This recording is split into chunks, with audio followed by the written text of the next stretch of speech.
Welcome to Voices and Visionaries, the new podcast featuring the female forces in sports media. I'm your host, Kelly Burke, and joining me today is Iliana Limon Romero, the sports content editor at the Orlando Sentinel, awesome board member, wife, and dog lover. Iliana, how are you? I'm doing well. Thank you so much for having me. How are you doing? Good. It's good to see you in a forum that isn't. I love seeing you out and talking to you for awesome related stuff, but it's good actually seeing you in a forum that doesn't involve awesome too. I love it too. Agreed. When the sports world went into pause, you were still charged with directing regular content for the Orlando Sentinel's sports section, and I know you were also helping in other areas of your paper. What did the last 5 months look like for you? Just incredibly busy, which is quite interesting because I would hear so much from people, oh my gosh, there's no sports, you must have nothing to do. And it really never got slow. It never did at all. Now that, a lot of the pro leagues are launching and coming back online, I think people recognize that it's pretty hectic, but there really wasn't a very slow period. Different publications approached it in different ways of how to best handle certainly fewer live events than we'd had before. Those live events were gone. What we felt like was, because I did have a news background before I moved into sports, my colleagues, who admittedly were overwhelmed with their own workloads, thought, hey, this is advantageous. She has a background in news. It should be no problem if her team writes any news stories for her to just supervise and edit those in addition to the sports duties. So that's essentially what we did. We did sports and news out of our department. We became sort of a hybrid department. And I think that worked well because I understood the strengths and weaknesses of my team and had a really good feel for what they were working on. And as I said, my colleagues were just inundated and remain so with COVID-19 coverage. And then certainly as the year has gone on, social justice, social unrest, various other issues, politics and election coming up. There's just so much going on that we had a lot, and we had to make the most of our resources. We all, regardless of department, care about covering our community. So that's just what it was. It was a commitment to that. As a sports content editor, essentially you're the leader of the sports department. How are you shaping and directing content day to day for the Orlando Sentinel sports department? My job remains just as fun as when I first got into journalism, in the sense that I learn something new every day. I get a chance to, through the lens of the journalists that I work with, try to talk about different new and exciting things and collaborate. And in this sense, I am directing more than directly involved, although what I like about our publication is that we're really open to me also getting my hands dirty and still writing and editing and working all alongside. Kind of being a player coach is really fun. It keeps me engaged. It helps me work some different muscles. And that was important to me when I came over, that they would be open to that. And of course they were, and that's been great. And that's actually been more popular and prominent across publications as departments have changed and evolved. So much about our industry is just, old norms that used to be like, we do it this way. It's just not there anymore. We've just changed. And I think for the better in many ways when it comes to issues like that. So I try to have a conversation. The very first time that I stepped into editing, when I crashed into it and decided to make this abrupt job change, an editor that I loved really told me the most important thing that you could do was have a conversation before a journalist that you supervise goes out and does reporting. And that conversation is just to get a sense of what ideas you have, how to work collaboratively, and what they're trying to find when they go out in the field. And then, the reporter can take it in any direction, and we want to learn new things and be surprised by things. So that's good. But we have to have a game plan to start out, because at the end, when they come back, they only have so much material. And if it's nowhere near what either of you thought it was going to be, or you just weren't on the same page, that's a really hard place to try to fix it from, try to get those extra questions out. So it's really conversations that I have with my team. I think a big part of what I do is communication with the group, making sure that we understand what we're working on, making sure that they have clear direction of what I'm hoping we might be able to answer for our readers and what ideas they have. I don't do a ton of you must do this. That's not my way at all. I didn't really particularly enjoy that. And I have great respect for how much time they've spent in the weeds of their assignments and how much time they've spent around their respective teams, that I expect them to know more than I do. I expect them to understand it. And so I just try to ask them questions and tease out and understand the team better. And that tends to inspire what I think are pretty good ideas or interesting things. Also paying attention to what readers are asking for. And I'm really fortunate. I work with a group that's really excited. We all have our strengths and weaknesses, but they're excited about bringing interesting information to the table, and they're open to guidance and feedback and critique. So that's kind of the way we do it. It's new and different every day, but it does start with that conversation of getting on the same page to start. When we were back in March, you didn't necessarily know that Orlando was going to be the epicenter of the return of sports. Here we are, and the NBA and the MLS are both essentially in bubbles, either at Disney or the ESPN complexes there in Orlando. How has your department capitalized on being the hometown paper in a place where these leagues are returning to play? You know, it's been great. The advantage we have is our knowledge of the community and the knowledge of the layout of things, the knowledge of people who work in different areas. We anticipated, I had told my team early on when there were some slow periods when it first happened, when the shutdown first happened, I said, I know it's hard. We're sheltering at home. Things are weird, but you've worked so hard. We've adjusted our space constraints. You're doing news reporting. When you have gaps, I really need you to take breaks, because I anticipated that as soon as there was any level of clearance, that all the teams that were unable to play would start coming back all at once. And at first they were like, no, okay, whatever. They were too stressed out. It was too hard. But then they slowly came around to the idea that, yes, that needed to happen. And in fact, it has come to pass that everything did start back all at once, and surprisingly in our backyard. There's some elements of it. We knew what the facilities were. We've covered AAU tournaments there. We've covered college tournaments there. We've covered the Pro Bowl there. We've covered the MLS All-Star game there. We knew they knew what was there. We covered the junior NBA championships. Every league knows what's available, and we know the space and the layout. Our advantage is that we didn't have to learn what that looked like. We didn't have to learn about locations of hotels, or we didn't have to learn about how spaced out and how it could be possible for NBA and MLS to be side by side without running into each other, without contaminating each other's bubbles. We knew what community resources were available and what testing really looked like in Central Florida versus Florida as a whole, because some of the testing numbers looked frightening, I think, if you looked from the outside even a couple months ago, but Central Florida was relatively calm. So these were some of the things that we had the unique ability to explain to people from the outside. I did a bunch of radio interviews for others who were like, what are they thinking? How could this possibly work? And just having that insight of how it could work, of how the layout is different, of how the city's layout is different, how different things could come to pass, and how much this is a hospitality-driven town, and therefore it has this skill set that could work even amidst a pandemic. And so far, I think, for better or for worse, whatever you think of how it's being done or how it's being handled, MLS in particular is further into their tournament. And they've had, once they finally got their bubble sealed, which took them a while, they've had no positive tests that have come from the Orlando community going in to serve and work with those people. There's been no exposure to date that they've reported. So we understood how to explain that, and we had that advantage. I think there are challenges for all journalists, I think, going into this, because there's going to be distance. There's going to be Zoom interviews and in-personal press conferences, and the amplification of what was already hard about our jobs in terms of just the barriers that were put up around us. And you can fixate on that and say, look, they're all Zooms. We're not allowed to do one-on-ones, and it doesn't matter if it's in our city because we get all the same restrictions as everyone else. And even when we get into outer bubbles or inner bubbles or any kind of bubbles, it's still hard. But I've tried really hard not to let my team focus on that.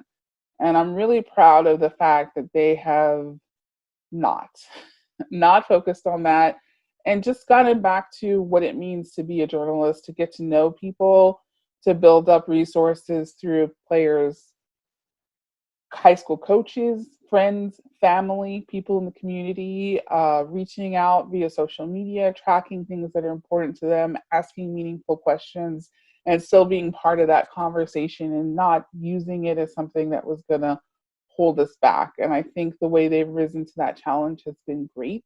I've seen a lot of other journalists also be able to set that bar and really continue to do good work. And I think yeah, I had seen some laments from some different people across the industry saying, well, sports journalism is done. Like, you don't get to go in the locker room, you don't get to sidle up next to people and talk to them. And yes, there are barriers, but I think it's forced us to elevate what we do and forge more meaningful conversations with people in other ways. And it hasn't stopped us. I think it's been good. You're the only Latina at a major newspaper to have the role of sports content editor. What is the significance and the pressure that comes with being the first? Or being the only, I should say. It's hard to trace back because it's not something that's really touted. I was even looking through awesome records of our board representation through the years for the Association for Women in Sports Media, and it's a little hard to piece it together sometimes of like first or anything of that nature. But it's not normal. I will say it's not common. And at the moment, yeah, at a daily newspaper, there are no other Latina sports editors in this country. It's disappointing, I think, because you hope that people can come through and be able to have that voice and have that perspective. And it's not pressure to do my job in any particular way any more so than I would already have. I already feel like I want to do the best job possible for my readers and for the team that I supervise. That's what drives me day to day, and that's this extra layer is not a huge burden per se of either being a woman or Latina. That's, you want to not screw things up, obviously, but and it's certainly amplified when you do. But I don't feel undue pressure there. What I do feel is an obligation to try to change it, to try not to be the only one. I will be very disappointed if I walk away from this job and there are zero, and they're not, just more. Or if I hold this job for much longer and there are not more. That means we just haven't been able to be as successful to open doors to people. It doesn't mean just giving them this opportunity. This is a hard job. There's a lot to juggle. There's a lot of different things. So it's preparing people. It's making people feel like they can be part of that space and giving them a chance to have their voice heard and taking advantage of hearing new perspectives. That's what we're missing out on. And I hope that it's something that we can address so that's just no longer a talking point. I would like for it to just not be a thing anymore. That would be amazing. How have you tried to amplify the voices of women like yourself and other women of color? This is an issue that, Awesome was founded to have opportunities for women in sports media, and various groups like NAHJ, the National Association of Hispanic Journalists, NABJ, the National Association of Black Journalists, AAJA, the Asian American Association, Journalists Association, all these different groups and many more have all come together to try to address this issue, and they've been doing it for a long time. You'll come across people who have been in the industry for a while and they'll just say, I tried, I did that, I tried, and it just, good luck, because it's just the way it is. It's institutionalized. You'll never change the pro team dynamics for women. You'll never change the international players who didn't grow up around women being in these kinds of professional roles. You'll never get them to adjust. It just is what it is. Or you'll never change these norms, these hiring managers, or these other things. That it's just not going to happen. And then when they do some hires at entry level, it's hard to retain them because they don't get paid, they don't get treated as well, or maybe they weren't trained as well. There's so many problems. Everybody comes to me with just all the reasons it's not going to work. And anytime we talk about diversity being a huge part of Awesome's focus, or just Awesome being a huge part of my focus, people just come with that negativity. I'm like, okay, I feel you. You had a hard time. I understand. You fought really hard and you're tagging out, and I totally respect that. But that's not my approach.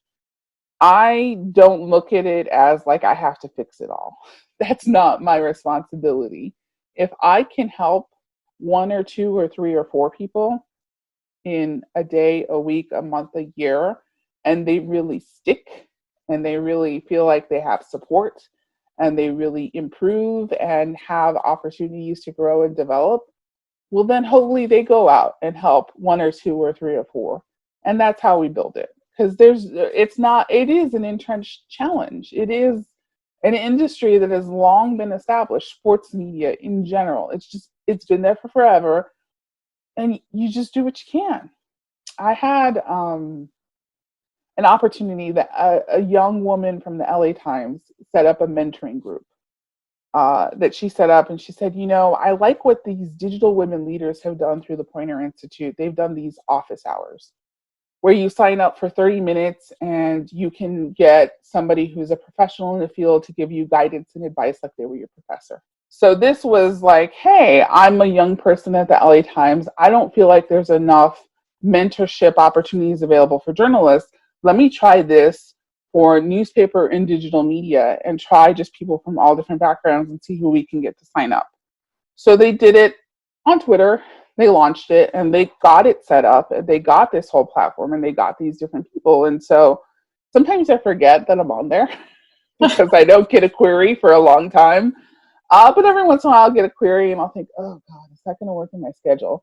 But it usually does because the platform that they use, Calendarly, mirrors your Outlook calendar. So as long as your Outlook calendar is updated, it'll block out anything that you've blocked out. So keeping that organized is important, but for the most part, it's fine. So I got one and it was a young woman, and you never know what you're going to get. It's just people who want to talk with you.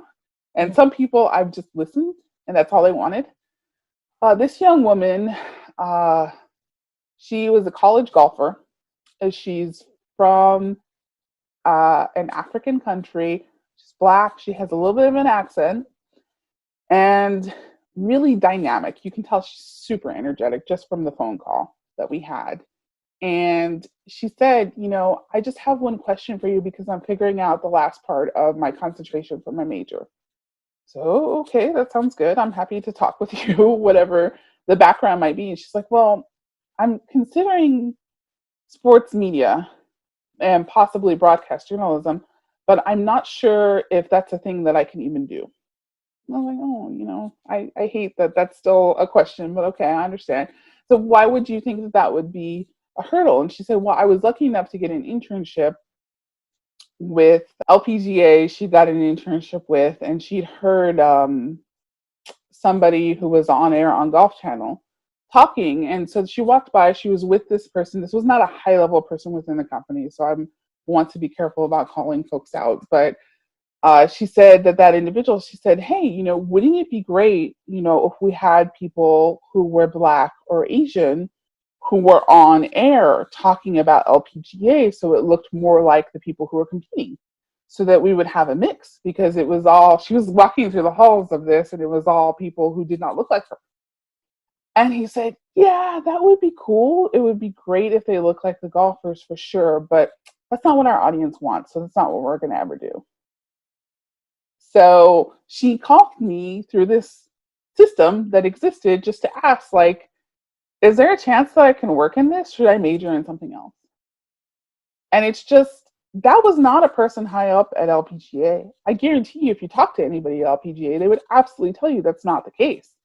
But that's the kind of attitudes and barriers that we have to be open to trying to work with. And so I don't know if she'll actually pursue that. That's up to her. She's very bright and very talented and could go into politics or international relations, a whole bunch of other things. But she shouldn't think that there's a barrier. So I had that on my schedule. It was just something that I signed up for. And hopefully our conversation put her in a good direction where she felt like if she wanted to circle back to it, that option was there. But those stoppers exist all over the place. And unfortunately, it really only takes one to get in the way and completely alter someone's path. And so hopefully what little bit we can do, we can redirect them a little bit. That's my goal. Because again, the problem is of scale. It's so huge. You can't do them all.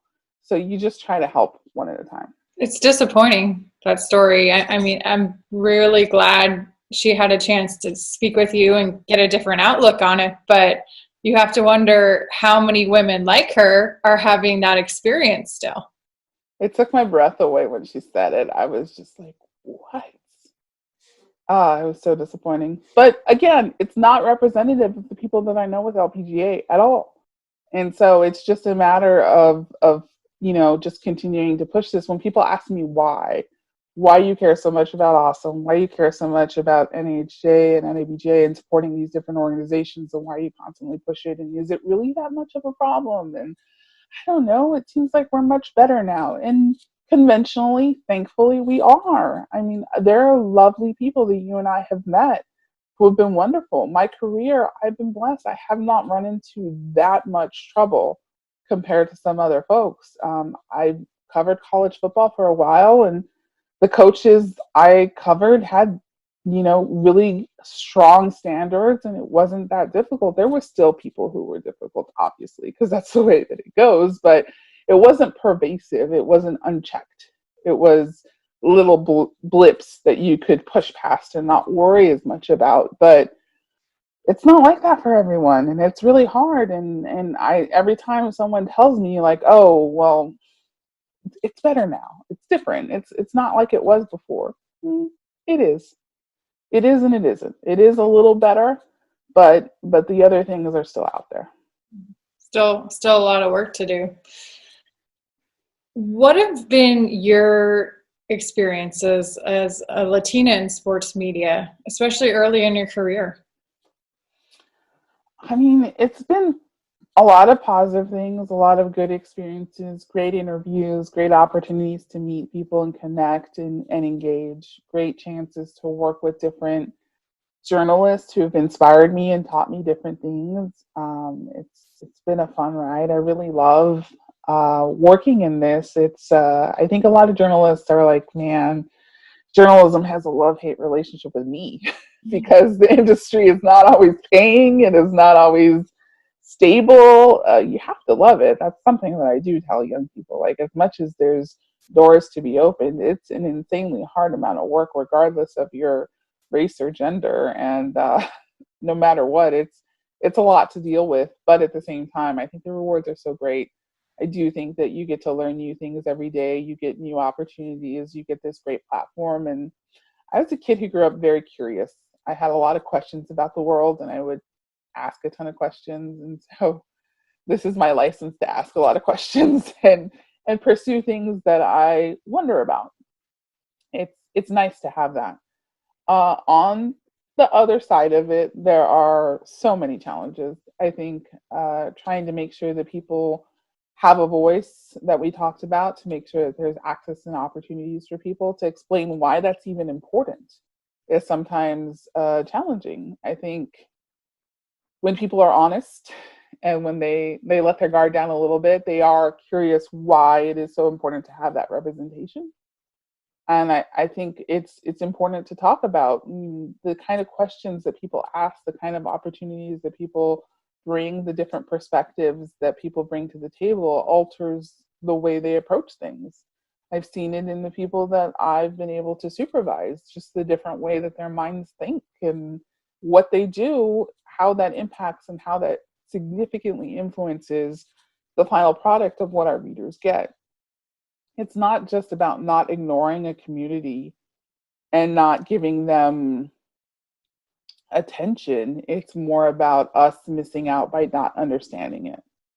So I think that there's that kind of misnomer, like, oh, the Hispanic or Black community or these women are not getting what they need because we're not present. It's more about, what we miss out on because we don't understand the full scope of the story. It's what we miss out on because we don't understand some of the athletes that we cover and some of the obstacles that they go through. And to that end, in addition to gender and racial diversity, I really do think that socioeconomic diversity of the people that we have on our team, the types of questions that we ask, are also pretty important. I think they kind of dovetail. Some people come into the industry without all the resources that other folks might have, supportive families or parents who can finance certain things like internships or other stuff, or first jobs. A lot of places are not paying moving expenses, just barriers to access, or, you know, broadcast job postings for some entry level jobs are just, it's below the poverty line what some companies are ready to pay. And so we got to talk about how that works and how that alters a representation of who we see and who has access to be part of that conversation.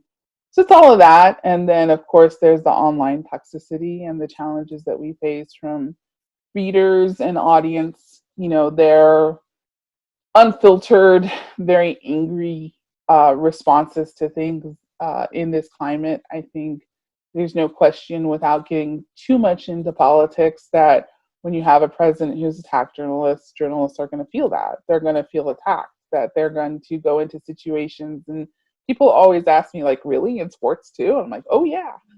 You know, if they're just unhappy, they'll just take every tool or barb in their arsenal, and that's been normalized. That's been made comfortable, that it's okay to talk to people that way, that it's okay to email people that way, it's okay to write letters that way, it's okay to leave voicemail messages that way, unless it's reflected back to them. In a lot of cases, some people will, when they hear it back, they're like, maybe I shouldn't have done that. But in other cases, people just kind of own it because it's been accepted. So helping my team navigate that, and also helping all of our journalists that we collaborate with navigate that, and then certainly navigating it myself. You talk about, you know, anytime I weigh in on something, it's definitely, there's a lot of super misogynistic and racist comments and replies that come in. That's what we get. That's, I'm not alone in that. And it doesn't bother me. I don't carry it like as some extra weight, but it's there. And that's just one of the things that goes with people having some challenges. I think right now in this country, it's a very stressful time. It's a very fraught time. People are really struggling to get by, and I think their frustration and anger boils over in some really unfortunate ways. And trying to protect the journalists that we work with, to make them okay with not carrying that with them and not taking on that anger themselves, is really a challenge, but really important right now. I read that you never had any intention of getting into the editor side of the industry. How was your interest sparked in making that transition? I was not interested. I was editor of my student newspaper in college at the University of New Mexico. And that was hard because you had to be responsible at a time when you'd rather just kind of relax. I was my senior year in college, and my senior year in college coincided with September 11th. So it was like a high news period. We had a professor who got national attention for speaking out and saying something to the fact that he understood why the terrorists did it, because he was, there was some anti-Bush policy stuff that he was getting into. So it became like protests and vitriol, and all kinds of crazy stuff was happening, not just nationwide, not just around the globe, but like centered on our campus. Like the New York Times is writing about stuff happening for us. So, and it was just news after news after news after news at a time when you just kind of wanted to, yes, it was exciting to cover all of this, but at the same time, keeping the staff on track and managing personalities and doing all kinds of things, it was hard. And so it was very liberating when I was done and I got to just work as just me. I'm supervising me. And I was like, I will never do that again. That's terrible. That was no fun at all. Of course I did. It wasn't my intention, but then as I got further along, I just kept seeing things that I thought should be done differently, things that could be done better, the level of support that just wasn't there for my colleagues. And I ended up getting kind of deputized into sort of unofficially doing a bunch of different things that I just saw opportunities for better, for different structure, for different ways of doing things and providing more support. And so when we had a major staff change, when our sports editor and our assistant sports editor over colleges left, and we basically lost like 3 editors at once. and it was a little crazy. So I just pushed and said, hey, I would like to try to do this. And they said, well, we can't hire this assistant sports editor before we hire the sports editor. And I said, I know, but you've got nobody over there because the high school editor, our only remaining person, went to the Olympics to go see his brother in London at the time. And I think he might have quit if they told him he couldn't go to the Olympics to see his brother in London, because he'd been planning this big opportunity. And so they acquiesced and said, oh, okay, we'll let you do that temporarily. And then they hired a sports editor, and that sports editor was just trying to keep things going. It was right before the start of football season. So I juggled covering the University of Central Florida football team and being an assistant sports editor who at times was kind of running the department with no training whatsoever. So after a while, they acquiesced and said, well, you've kind of just done the job for a while, so I guess you can keep it after all. But no training, just kind of jumped in, not really looking first, and learning as I went. Every time I've changed jobs, of course, you try to do the best that you can, try to be the best, and it is always brutal the first year. That is something that I try to tell young journalists who are like terrified and like, why is this so hard? Because it's supposed to be. If you care, then it's just going to be hard. You don't know where everything is. As much research and as much as you try to do, it's just going to be that way. And so it was really challenging. And then I thought, okay, year two will be better. And then of course, structural changes happened within our company, or just different rule changes, different people. Every year I keep thinking it's going to get easier, and some things do. But after a while, I think one of the biggest lessons I learned was to roll with it, because I think there's just a lot of change in our industry and the way we approach things that you just kind of have to be open to adapting. So that's how I got sucked in. I just decided, I saw ways that I thought it could be done better, and I was tired of waiting for someone else to do that. The sports department at your sister newspaper, the Sun Sentinel, is run by a woman as well, Mm-hmm. Kathy Laughlin. How have you two leaned on each other since taking over your respective departments? I mean, it's been great. I don't know what happened in Florida, but the Tampa Bay Times sports editor also is a woman. We've just been really fortunate. I think we commiserate. I think just the challenges in general of just running a newspaper sports department already are pretty tough. But yeah, I think having someone that I can text at any moment to ask a question or to go to, who's 1000% ready to go on my behalf, is fantastic. And Kathy Laughlin is exactly that.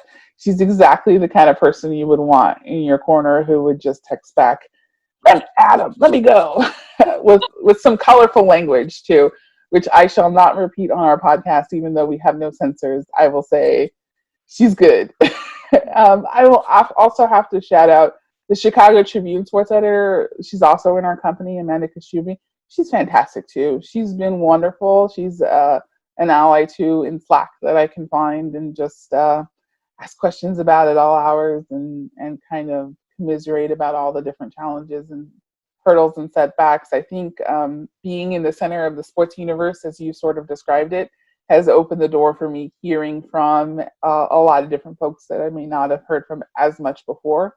So I don't know, something about the pandemic has unified us a little bit more, because we're just all trying to figure it out. We're all trying to get through and understand what's going on. And at one point, I had a reader lament to me, like, why are you only telling us this little bit? I have all these other questions about what's going on with the schedule and what's going to happen next. Like, sir, we don't know. We don't know, and we're all finding out things in little bits and pieces. And it's probably the most frustrating thing about the pandemic. I can tell you that we'll get one little development and another one and another one.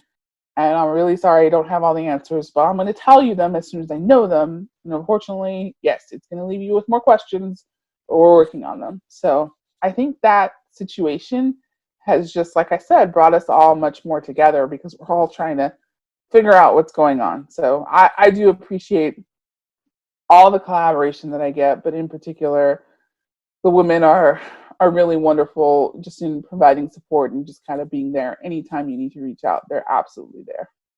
That's amazing. You'll appreciate this because you have two dachshunds, and I wish you could see right now my chocolate. We have a chocolate lab, Bella, and she's literally now nuzzled up. We'll see if I can. I don't know if you can see her down there. She's walked over and has decided to sit by mom during this. So she was earlier asleep on the couch over there. Yeah, I've got two right here. I'm gonna pass a ring light and then some boxes, and then there's So one and two. They're actually being pretty good. that's So great. it was a call. Like, do you like leave them in the room? Do you leave the room open? Like, these are the pandemic decisions we must make. Is it not professional to have them in during a meeting, or is it okay? Also, if the door is closed, will they go wild on the other side of the door? Um, I think everybody's just accepted that it's okay. Yeah. And I'm really good with that because I've heard it on national network news. I've heard dog barking, and I feel really good about that. I've heard children crying very briefly. It doesn't last for very long, but I think it's fantastic. It's just, we're human. You alluded to earlier that you were the UCF beat reporter for 4 years. What do you think makes a good beat reporter? Ooh.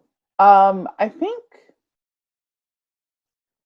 again, open-mindedness and versatility are pretty important. I think being able to listen to your audience, engage your audience, and go in and ask questions and represent your audience is really important. I think it can drive conversations and get you to tell unique and interesting stories on their behalf. I think that the versatility part of it is a lot of times people would like to have the breaking news. They would like to have the analysis of what, is coming next and what they can expect and why what they saw on the field happened, whether they were right in their interpretation or maybe there's some other reason for why things are happening the way they are.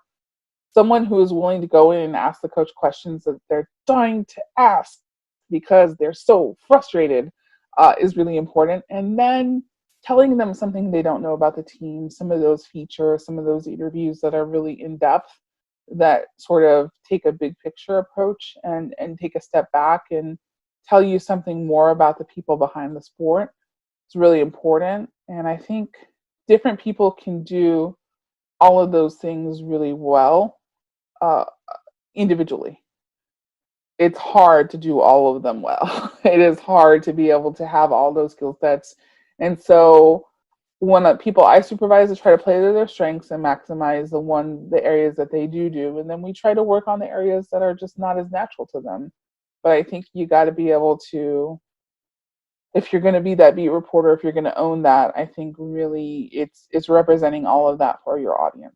The Washington football team has been in the news a lot lately. First, for a decision to change their former name, the Redskins. Then last week, there was a big article that came out where essentially 15 women, well, 15 women on record, but then beyond that, more, levied sexual harassment allegations against several former employees and employees of the team.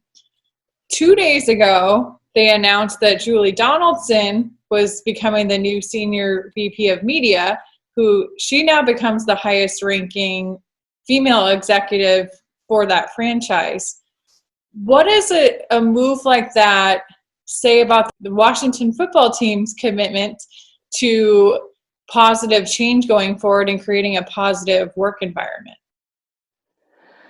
I think it's interesting that the Washington Post did excellent coverage of this and amplified something that I think you and I both know has existed in various ways around the league. But certainly, as much as we say, "Hey, it's everywhere," this was a particularly troubling string of issues that centered around some executives whose behavior was excessively problematic. We're talking about beyond just your standard jabs or jeers or kind of leering statements. It was a persistent sexual harassment advances toward women, uh, constant, berating of women.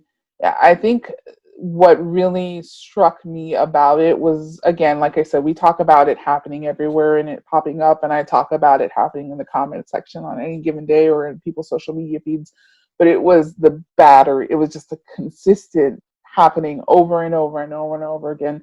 And that is really such a toll for anybody who's working in that kind of environment. If you've ever been exposed to something that is that toxic, to have it consistently come up. And what was troubling, I think, to all of us about it as well, is that these were people who were the inner circle of the owner. Extremely problematic there. So important to see them taking a stand and removing them before the article was even published by the Washington Post. A good start. Many have called for the owner to be removed.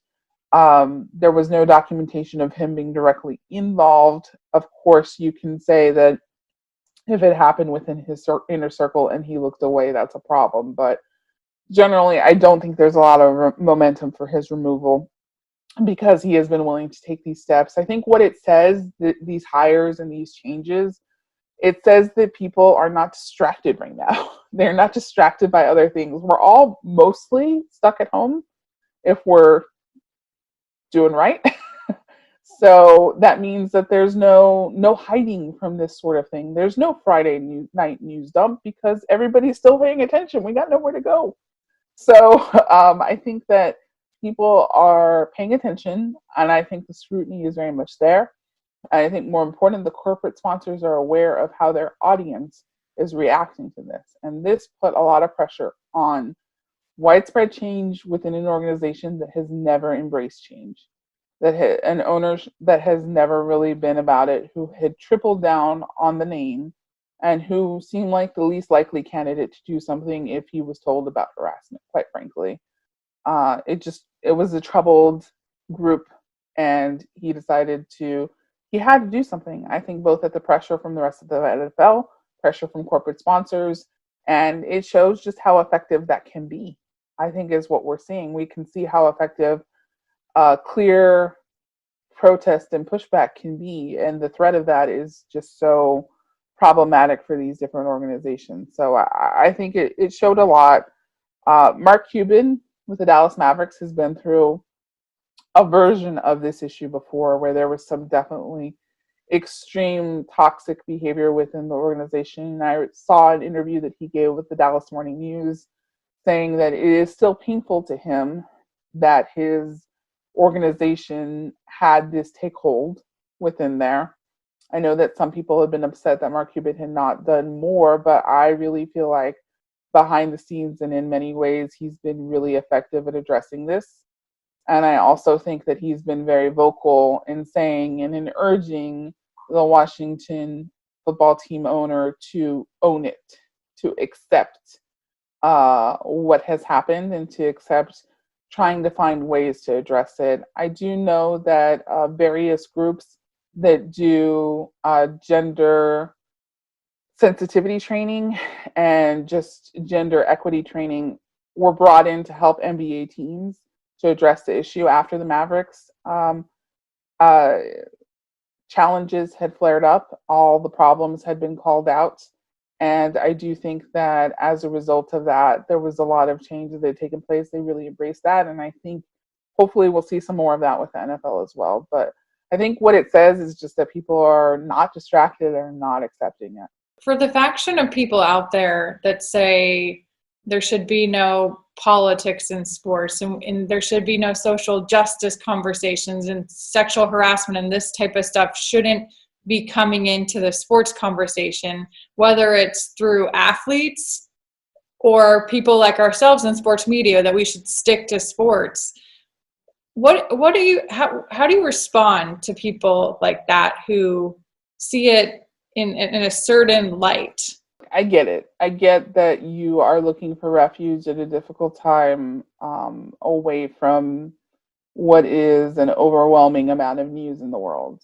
I get that. And I get that pressure. But I also ask respectfully that you understand that the people you're asking to give you that insulated view of just sports and no politics from your perception, no talk about race or gender equity, are people who cannot just leave those things behind. They bear witness to them. They carry them. They are part of who they are. They cannot separate the two physically. They are unable. Your ability to do so makes you different and puts you in a unique situation that is fantastic for you, but that is just not possible for them. I think that helping them achieve their goals is the fastest way to getting it to what you're looking for. And at the same time, like I said, I understand it's a tough time in this country right now. It's a really challenging time for everyone, and I think there's a lot of stress. I do think that there is a lot of mental health fatigue that goes with just how much of this people are exposed to. And I understand it's a privilege to look away, but sometimes people have to for their own balance and what they're looking for. But I don't think that's necessarily what we're always talking about when people say, get it out of here, get it out of sports.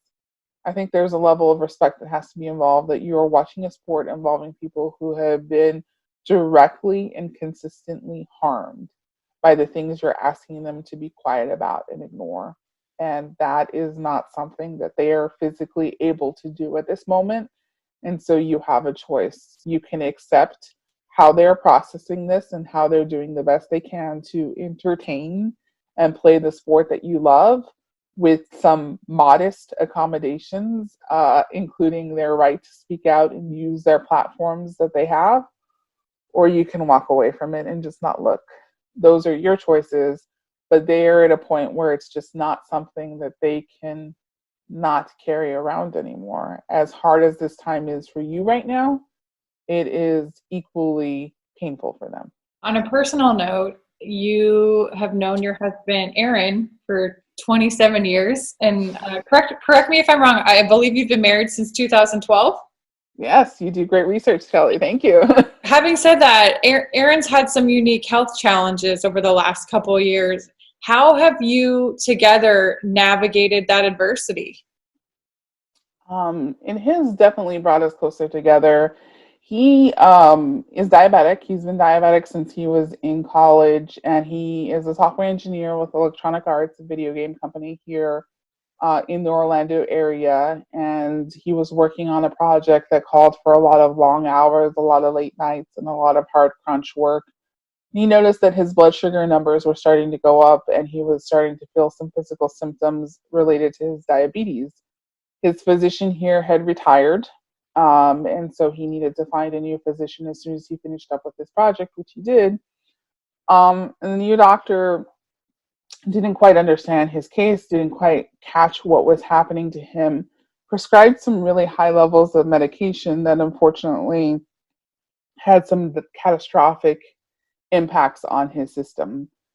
Ended up causing some massive system issues to two areas that are especially vulnerable in the body for a diabetic, which is the kidney and the retinas, which impacts your vision and obviously your ability to process fluids and just everything with the kidney. So he has been dealing with that for the past couple of years, and he did have great care for his retinal issues, but ultimately the damage was so far gone through an unfortunate set of consequences. He ultimately ended up suffering full vision loss, which was really traumatic for somebody who works as an artist and who works as a software engineer and is very much involved in the visual side of everything in life. It was what he loved. Now, specifically, his job technically is coding and a bunch of other things that you can still continue to do.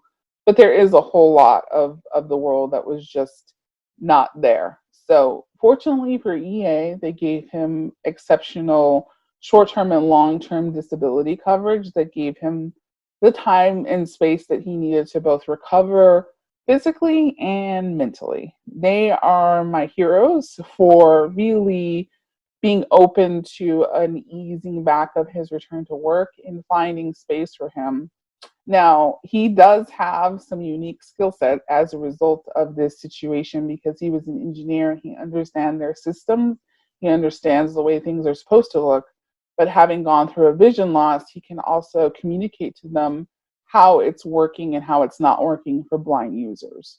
So the goal for him now is to not only help with accessibility of the games for blind users so that they can play, but also accessibility of the in-house tools so that they can hire blind engineers in the future to work at EA. So there is lots of options and opportunities that are pretty remarkable.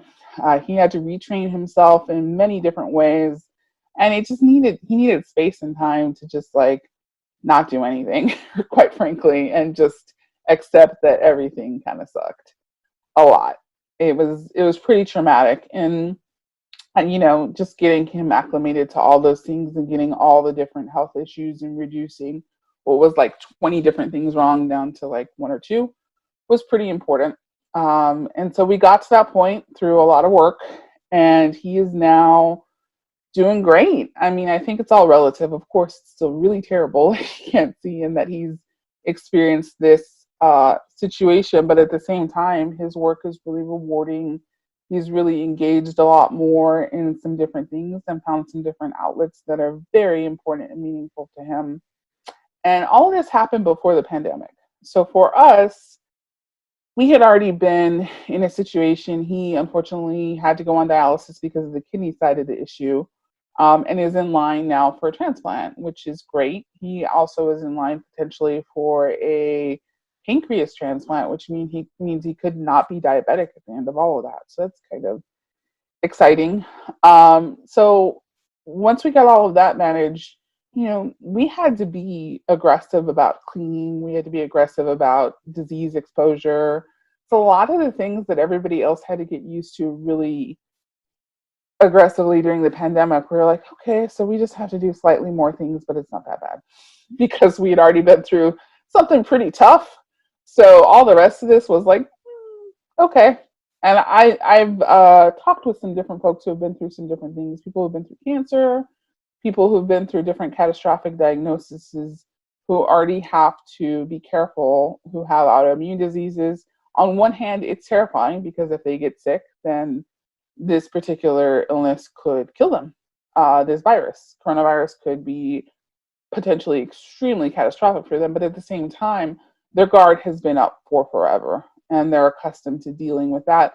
They're accustomed to dealing with some of the restrictions that go with the pandemic. So that part of it is not quite as bad. It's not quite as traumatic as it was for some other people. So I don't know. I think we have always had a really close relationship, and we've laughed a lot. Sometimes a little bit of dark humor, no doubt. But that part of it is still there. That has never gone away. And I think that support has been really important and really helpful. So I feel really fortunate. And I think we definitely both had some really hard moments. I'm not going to sugarcoat it that it was easy, but we took it one day at a time. And I think just having each other just worked out. As you gave us kind of a sneak shot into your room, we got to meet Scout and Atticus, your two dachshunds.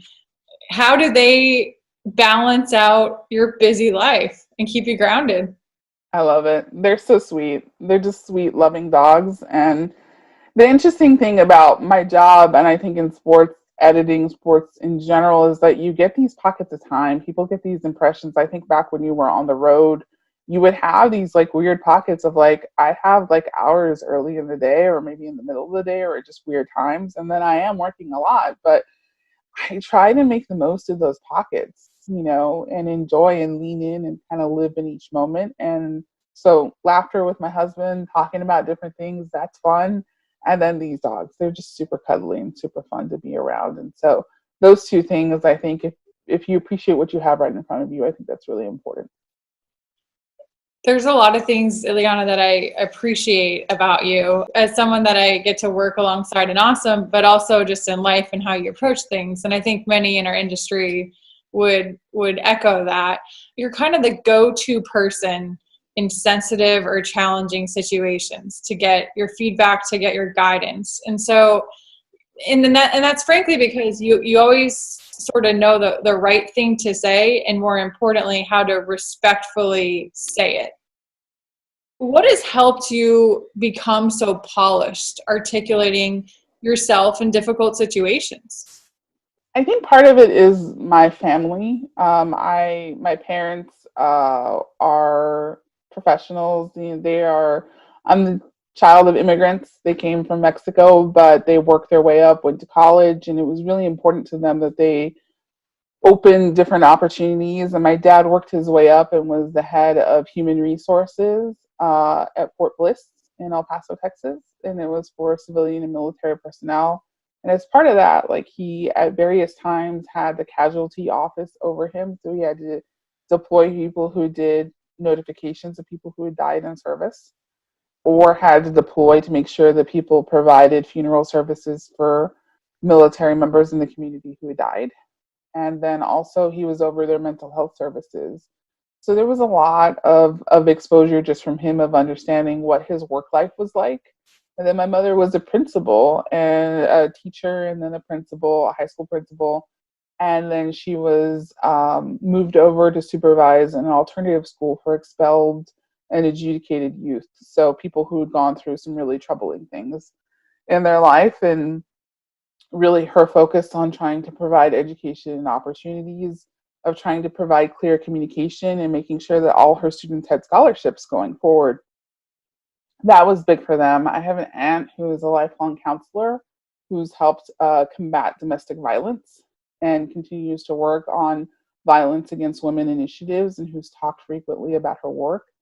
My sister works for the Hope Border Institute in El Paso, Texas, and they do a lot there along the border, helping with the migrant community and talking about just different migration issues within the border. They work in a conjunction with the Catholic Church and just trying to provide support. And their job is kind of hard to explain because it's completely been turned upside down in terms of just trying to serve others in their community. So I just come from this like background of people who have done service work and who have done different things to try to help others. And they have really taught me a lot being around them and learning their lessons. And I think watching my dad go through grad school while I was going through high school and quizzing him on some of his managerial techniques inadvertently trained me for being a manager, and listening to how people handle different situations and just watching people try to articulate things. But more than anything, I think I just try to, as much as I can through my journalism training and just through what I bring to everything that I do, is just try to understand things from other people's perspectives, to try to be open-minded and understand what they're going through, and not make assumptions too much. And that's really informed how I approach things. This has been so fun. It's so wonderful to talk to you outside of the, like I said, the forums that I normally get to speak to you, and to not be talking official business, so to say. Anything else that I haven't asked you that you want to add? No, I just really appreciate the time and this opportunity, and I would just encourage your listeners to keep listening to more of your interviews, because Kelly's fantastic, and I love listening so far. It's been really exciting to hear the whole series. Thank you. Well, I appreciate you so much, and I appreciate everything you stand for, and very grateful for our friendship and the time we've had working together, and awesome. So keep doing the wonderful things that you do on a daily basis.